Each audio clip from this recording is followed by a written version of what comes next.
He said something that I quote pretty much every day, which is progress, not perfect. And in a world of where often marketers are quite perfectionists, and we can always see the opportunity that we could have if only we had this, or if only we could get the IT dev, or if only we could get that extra sign off.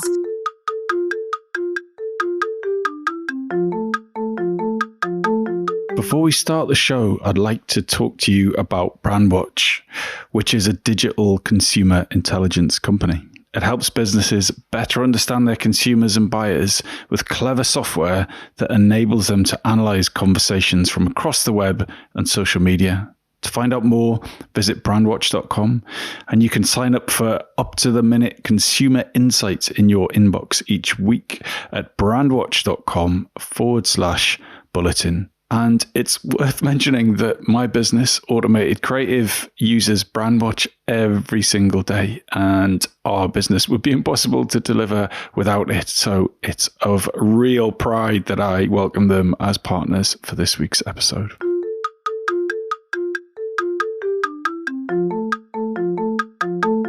Hello and welcome to the Shiny New Object podcast. My name is Tom Ollerton. I'm the founder of Automated Creative, and this is a weekly podcast where I interview top marketing professionals about their vision for the future of the industry. And this week is no different. I'm on a call with Julie Austin, who is marketing and digital director at Bravissimo. So Julie, for anyone who doesn't know you, can you give the audience a bit of a background on who you are and what you do? Yeah, of course I can, Tom. Yeah, I'm Julie Austin. As Tom said, I'm the marketing and digital director currently at Bravissimo. How did I get here? So I did marketing at university a few years ago. Don't really need to say how many. 20, it's fine. And originally I sort of spent my first 10 years actually in buying.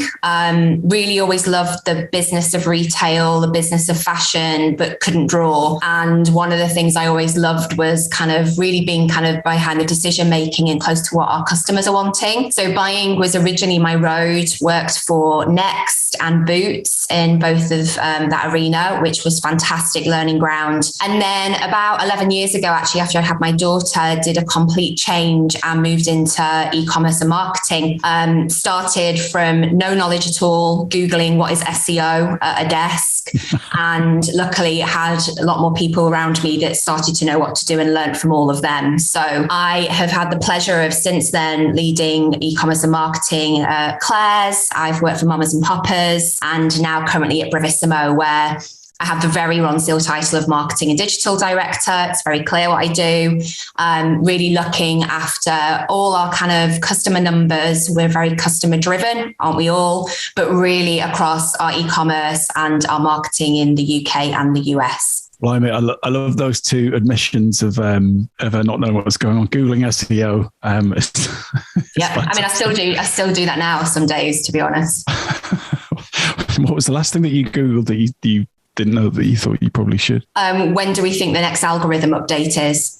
Yeah, nice one. I potentially moving to Hungary in August, and so I Googled, will Russia invade Hungary? was my slight concern. What was the response? No, I think was the short answer. But, well, if Google says. Well, yeah, we've gone wildly off topic. So, so if someone wanted to follow that 20-year journey and they were a student, and they were just looking for that job, they just want to get ahead in the industry, what advice would you give them? I think the most important thing is that, I look now I have the pleasure of having a team of about 26 now. And I look at our 22, 23-year-old execs that are coming out of university, and they have got their shit together. Like, they know so much more than I did at that age. And it's a really competitive playing field now for students coming out of university, and quite a difficult working world as well, in terms of the amount of opportunities and the choices they need to make. So the thing I find often when we recruit and when we look at bringing our interns and our execs in is they almost forget about the 101 of they have to market themselves first, and what is their personal brand. So who are they and what do they want to be? Because at this level, from a student perspective, the likelihood is that your first entry level role, you're going to get brought on because of your attitude and not so much your aptitude. And that is really key. So learning about the culture of where you're applying to. And that's not reading the kind of about us page on a website and reciting that we started in 1995, really understanding the culture and how you would fit into that culture. And if it's right for you to fit into that culture too, because it's a relationship, and working through kind of that more attitude part of selling yourself, who you are, why you would fit, why that would work for you as your kind of your application route, a lot more so than kind of the necessary what you can do. I think in tied with that as well is also remember that marketing is more than just social media. So really looking at kind of the marketing mix of the brands that you're applying to and understanding and maybe taking a different route that isn't social media driven when you're talking about their marketing critique as well, really surprises us as marketing directors. There is some awesome advice there. So that's a sort of kind of student advice, but I'm also keen to know more about a more general marketing tip. What is that bit of silver bullet advice that you were given in your career recently at the start that you find yourself sharing most often? There's actually two. So one's from marketing and one's not, but the first one is I was really lucky when I was at Mamas and Papas that they invested in me going to do a master's in retail leadership with OSS. And we had Steve Finlan, who at the time was the CCO at Clark's, come and talk to us. And he said something that I quote pretty much every day, which is progress, not perfect. And in a world of where often marketers are quite perfectionists and we can always see the opportunity that we could have if only we had this, or if only we could get the IT dev, or if only we could get that extra sign off. Remembering progress, not perfect is the kind of the sense check I give to pretty much everything that I do. Is it progress? It's probably not perfect. Is it good enough for our customers? Will they be happy with what we've had?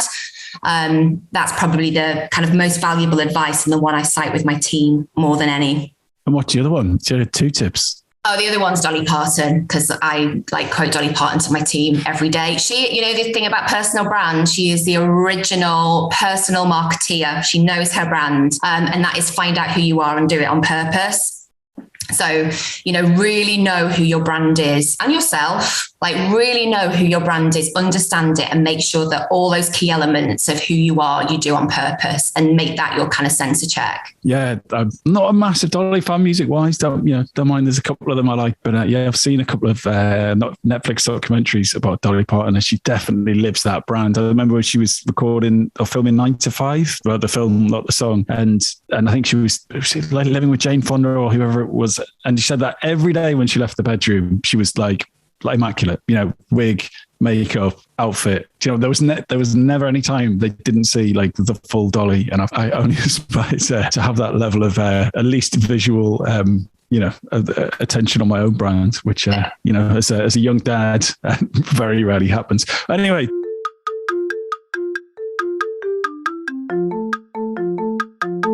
This episode of the Shiny New Object podcast is brought to you in partnership with MadFest.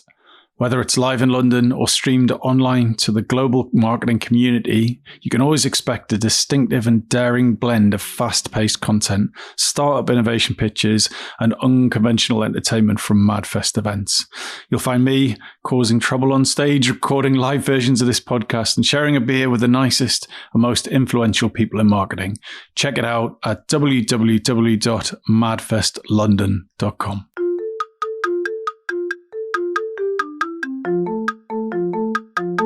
We're going to move on to your shiny new object, which has a funny title, which is Friction is Where the Fun Is. Yes. What does that mean? Why is that your shiny new object? So we kind of live in a world now, and especially retail and marketing, where we race through funnels and attribution windows. And I think we really forget that human behavior often isn't as direct as the marketing funnel that we're trying to throw them down. And often it's the experiences or the friction that you can create that really creates brand resonance and, more importantly, brand loyalty. So expand on that. So I still don't understand why is friction a good thing? So surely your role is to make everything seamless and beautiful and as fewer clicks as possible and dreamy and nice and personal and authentic. Why is friction a good thing? So I think it's important to say when I'm talking here, I'm obviously not talking about negative friction. So I'm not talking about inundating your customers or your users with 76 pop-ups that shout at you about everything the minute you go onto their website. That's obviously negative friction. And obviously back to the point that Dolly made about find out who you are and do it on purpose. Some brands absolutely do exist to be frictionless. You know,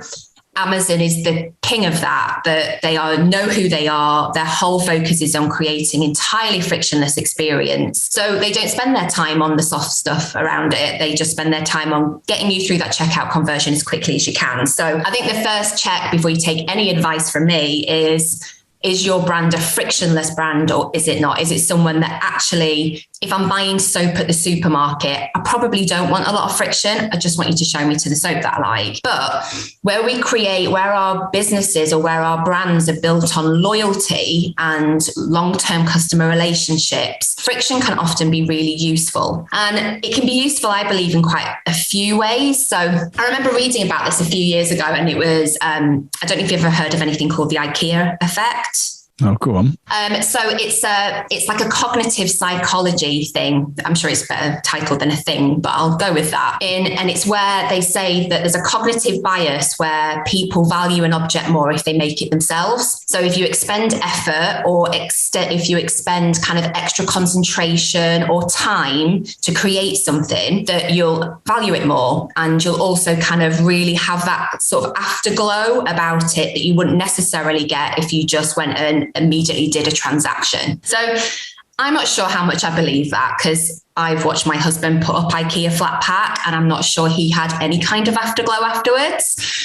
But I think it's an interesting concept to think about as marketeers. And it's something I always look at when I'm reading kind of case studies and there's a really interesting one that Virgin, again, interesting subjective, but I think it's interesting, that Virgin Atlantic had done.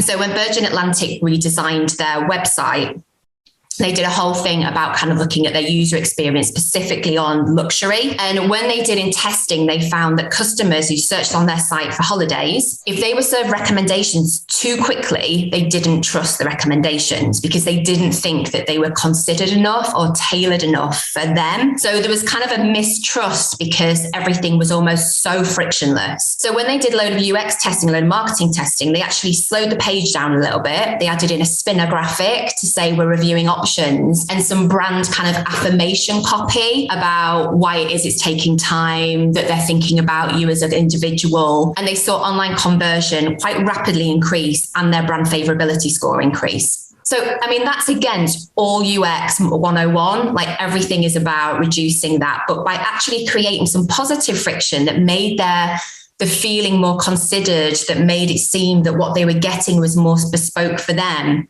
positive friction was created and they saw the return on that. So that seems like mega clever and reminds me of, I think Instagram did a similar thing, that they didn't need to have a loading thing a while ago, but they put it in and it increased stickiness on the platform. But part of me thinks that's getting a bit black hat. Like, you know, it's dishonest, right? The page isn't loading; it's manipulating you. It's trying to make you feel differently about the brand. Like, do you think there's any of that in it, or is it? Like, what's the benefit to the user there? I can see the benefit to the brand, but why is that a good thing for consumers? Because ultimately, the result that comes at the end result is the same, but it's the reassurance that, because actually they are looking for bespoke, they are taking everything they've put in and looking for it. But just because the technology can move at a certain speed doesn't mean that the customer's trust of that or reassurance of that or their want of expectation is the same. So actually kind of aligning the experience with what our customers are looking for or what is going to reassure them about their purchase, I think is really key. That's really tapping into customer psyche. We used an example here at Bravissimo actually, where our whole, a big focus on what we look at is service and fitting. So I'm going to make a presumption, Tom. I don't want to make it. You can tell me if I'm wrong, but I'm going to presume you don't buy an awful lot of bras. not recently. Okay, good.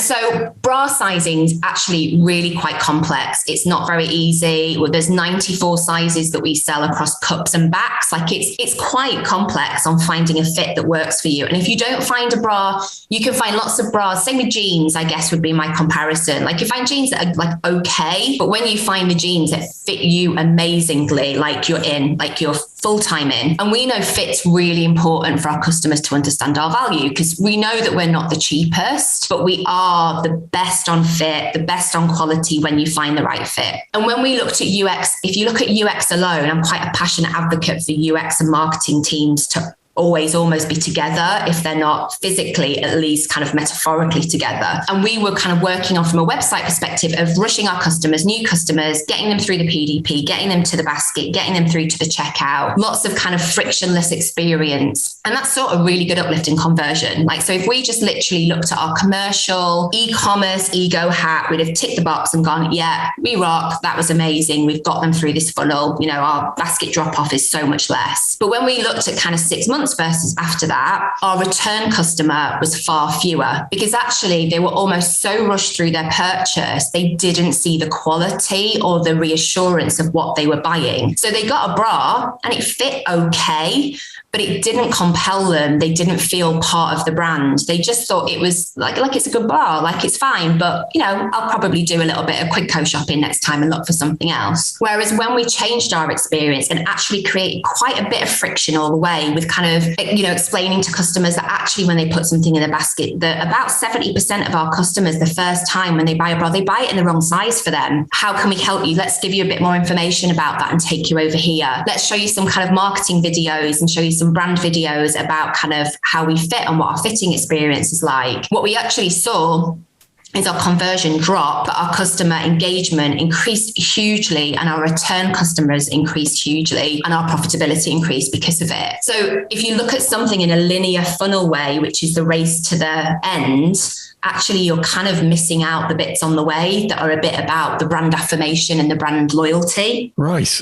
That is fascinating, but God, that must be absolutely excruciating to watch the conversion rate drop and have, you know, the basket, well, you know, just overall revenue go down, but then to see the returning customers come back, obviously, you know, cheaper to convert, and then that driving profitability. That is an incredible story. And what was the time frame on that? You know, were you sitting there having a bit of a tough time for 6 months, or did it turn around in a few weeks? Like, help me understand how quickly you saw that.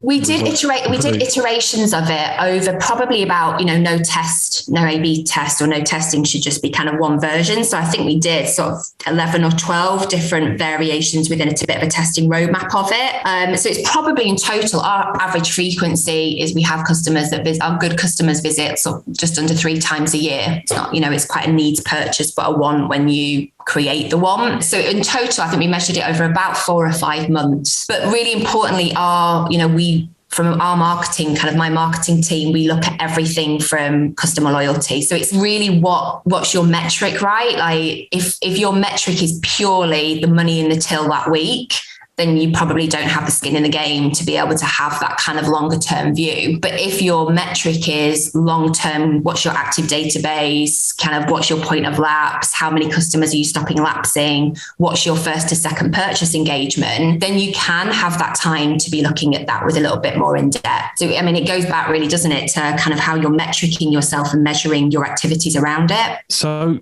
Julie, unfortunately, I would love to go deeper into this. It's such a fascinating story, but we're kind of running out of time for the podcast now. So if someone did want to continue this conversation with you, how would you like them to get in touch with you, and what makes a great outreach to you? Probably LinkedIn's probably the easiest, right? That's what we all do. So by all means, LinkedIn with Julie Austin. What makes a great outreach? I'm not sure I've had a great LinkedIn outreach. I guess that's my challenge. Show me what a great LinkedIn outreach is, because I'm not sure I've had one yet. No one's ever said that before. That's fantastic. Julie, thanks for the education, and that was really entertaining as well. Thanks, Tom. It's been a pleasure.